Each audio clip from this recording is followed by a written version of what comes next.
में कप्तान उपाध्याय एक ऐसा नाम है जो कहीं न कहीं राजनीतिक गलियारों में चर्चाएं हो जाती हैं। कप्तान उपाध्याय इस क्षेत्र में बात करें बलिया की राजनीति में या पूर्वांचल की राजनीति में एक बड़ा नाम है। लगातार कई वर्षों से संघर्ष के रास्ते पे हैं। जब जब बात आती है पूर्वांचल की तो राज्य बनाओ कैसे बनेगा, इसको लेकर एक मुहिम हमेशा आप छेड़ते रहे हैं। आइए बात करते हैं पूर्वांचल राज्य को लेकर जो दिल्ली में एक बड़ी बैठक होने वाली है, उस बैठक का मुख्य उद्देश्य क्या है? जी हेलो, मैं डॉक्टर कृष्ण कुमार उपाध्याय और कप्तान उपाध्याय, राष्ट्रीय संयोजक पूर्वांचल विकास मंच, राष्ट्रीय महासचिव नवराज्य निर्माण महासंघ। नवराज्य निर्माण महासंघ के तरफ से 21 जून को पूरे देश में जो छोटे राज्यों की मांग हो रही है उसको लेकर के एक महासम्मेलन हो रहा है। उसी की तैयारी में कि पूर्वांचल की भागीदारी इसमें मजबूती से हम रखें, उसी में समर्थन जुटाने के लिए आज मैं दिल्ली जा रहा हूँ। जी, तो आपने बताया कि एक बड़ी बैठक है जिसमें कई राज्यों के लोग जुटेंगे, एक बड़ी बैठक होगी, बहुत कुछ निर्णय लिए जाएंगे, राज्य को लेकर भी कुछ मामले सामने आ सकते हैं। जी, राज्य को लेकर मामले आएंगे, लेकिन बहुत पहले से ये तय हुआ था कि पहली वरीयता दी जाएगी तेलंगाना की, उसके बाद पूर्वांचल पर विचार होगा, तो दूसरी वरीयता पर पूर्वांचल के गठन की बात है। राष्ट्रीय अध्यक्ष भी हमारे तैयार थे, सब लोग तैयार थे। इस बार हम लोग जा रहे हैं कि अब तो तेलंगाना बन गया, अब पूर्वांचल बनाने के लिए सारे संगठन लोगों को एकजुट होकर पूर्वांचल की बात को रखना है। जी, वैसे भी 403 विधानसभा उत्तर प्रदेश में है, देश का सबसे बड़ा स्टेट माना जाता है। और जब भी कोई योजना चलती है उत्तर प्रदेश से, लखनऊ से चलती है, तो बनारस आते आते वो योजना पूर्वांचल के जिलों में टच नहीं कर पाती है। जैसे पूर्वांचल की सबसे बड़ी समस्या आती है एयरपोर्ट की आती है, तो जैसे बलिया की बात कर लें, मऊ आजमगढ़ की, तो यहाँ बेहतर डॉक्टर इसलिए नहीं आ पाते हैं विदेशों से या बड़े शहरों से। यहाँ डॉक्टरों की डिमांड एयरपोर्ट की होती है, इसलिए बेहतर डॉक्टर न होने के कारण बलिया मेडिकल के मामले में पीछे हो गया है भी। और दूसरी है सबसे बड़ी चीज़ उद्योग धंधों की बात। कोई भी उद्योगपति आएगा तो एक एयरपोर्ट की बात करेगा, मॉडल की बात करेगा, मॉडल सिटी की बात करेगा।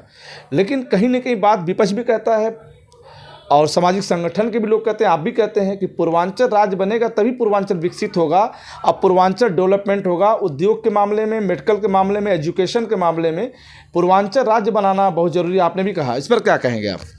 जी, जब तक साधन संपन्न नहीं होगा, जब तक बाहर के लोग, विदेश के लोग आसानी से कम समय में जनपद में नहीं आ पाएंगे तो यहाँ विकास कैसे हो सकता है?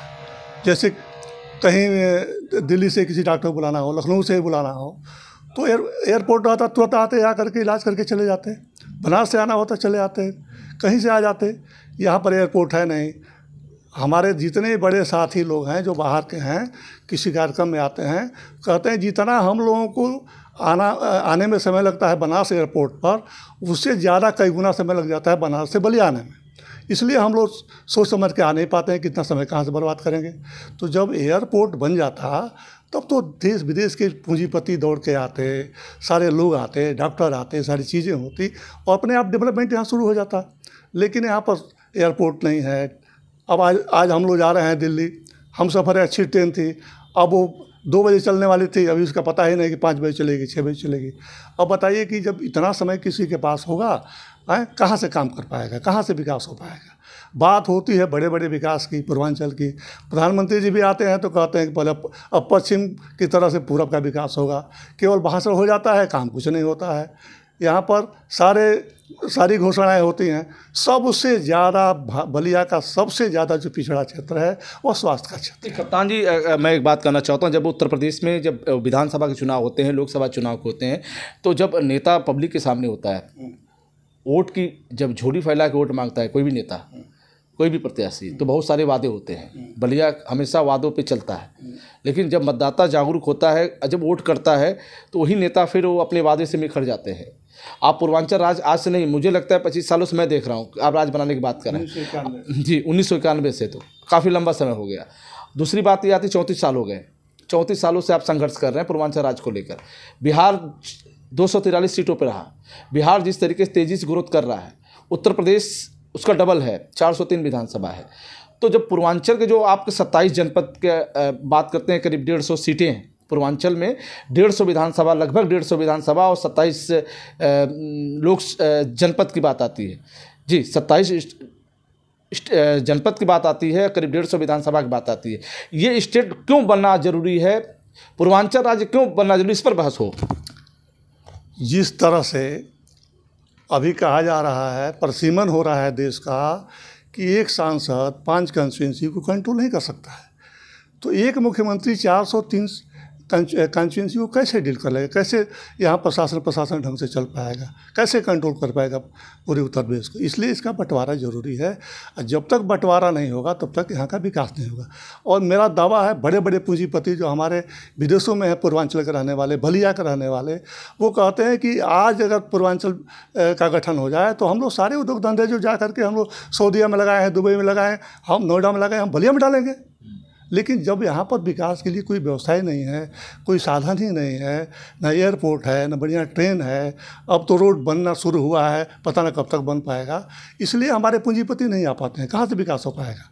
और अगर प्रदेश का गठन हो जाएगा तो एक अलग प्रदेश को जो मिलता है फंड हर क्षेत्र में, चिकित्सा के क्षेत्र में, शहरी विकास के क्षेत्र में, और तमाम जो राजस्व के रूप में तमाम जो सुविधाएं मिलती हैं, वो एक प्रदेश के हिसाब से हिस्सा मिलता हमको, तो उस हिस्से से यहाँ विकास होता। एक समस्या और भी आ जाती है, जैसे यूपी की राजधानी लखनऊ है और बलिया, मऊ, आजमगढ़ और भी गोरखपुर काफ़ी लंबी दूरी है, 250 से 300 किलोमीटर, 400 किलोमीटर बलिया है, 300 किलोमीटर और भी डिस्ट्रिक्ट हैं।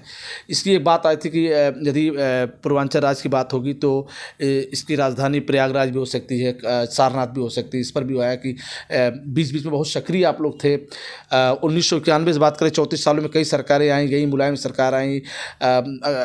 इसके बाद बात करें तो राम प्रकाश गुप्ता जी सीएम बने, राजनाथ सिंह भी सीएम बने, आप बात करें तो कल्याण सिंह भी सीएम बने, मुलायम सिंह यादव बने, फिर अखिलेश आए, फिर लगातार बीच में मायावती भी कई बार स्टेट में रहीं, फिर योगी आदित्यनाथ भी मौजूदा मुख्यमंत्री हैं।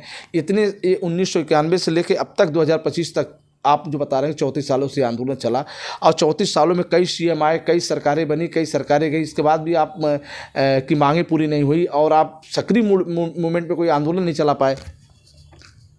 सक्रिय रूप में आंदोलन नहीं चलाने के पीछे कारण ये रहा कि बिहार को छोड़कर उत्तर प्रदेश एक ऐसा प्रदेश है जहाँ जातिवाद का नंगा नाच हो रहा है।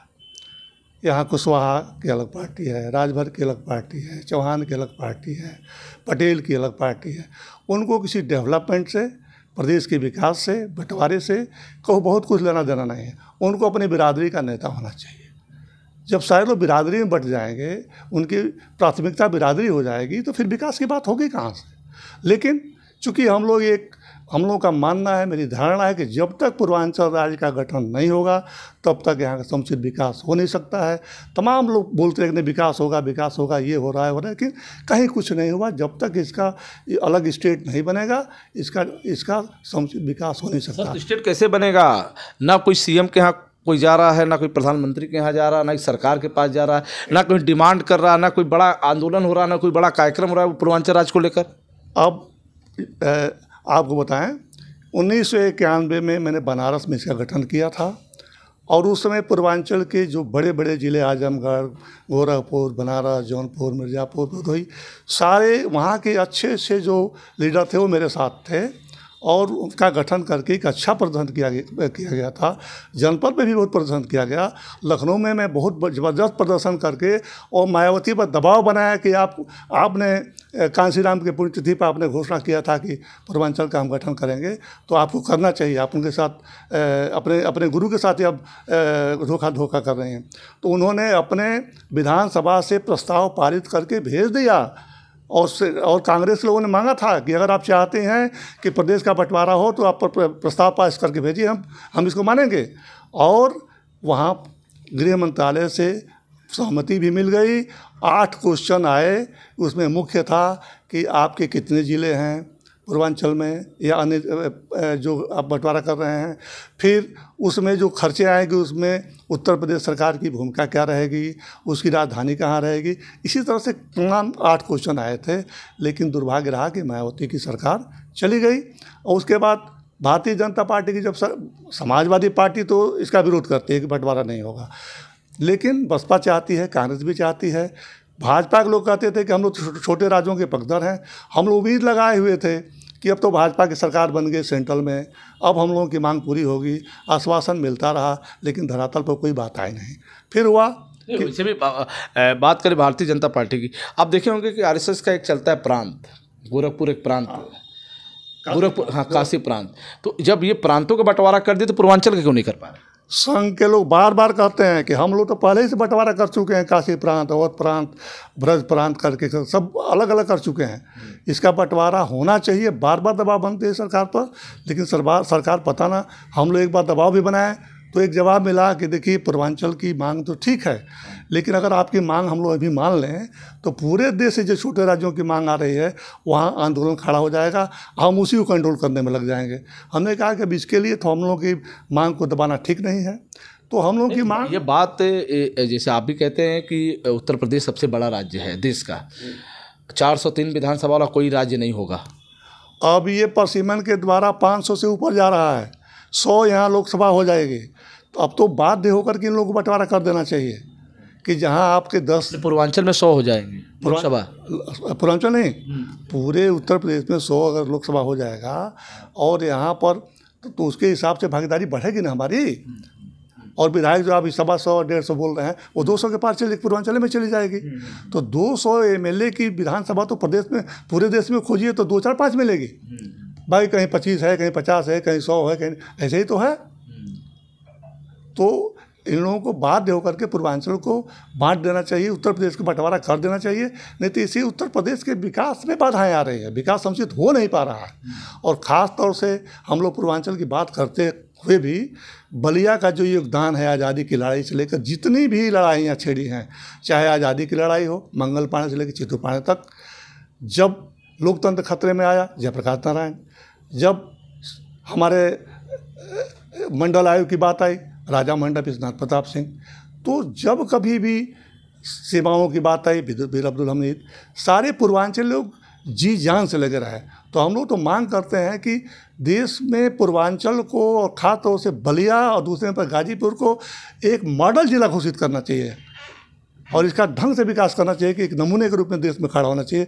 लेकिन देखते हैं कि सबसे ज़्यादा पिछड़ा तो हमारा बलिया ही है, जबकि हर क्षेत्र में जब जब देश को जरूरत पड़ी हमारे बलिया के लोग आगे खड़े रहे हैं कुर्बानी देने के लिए। इनके साथ नाइंसाफ़ी हो रही है।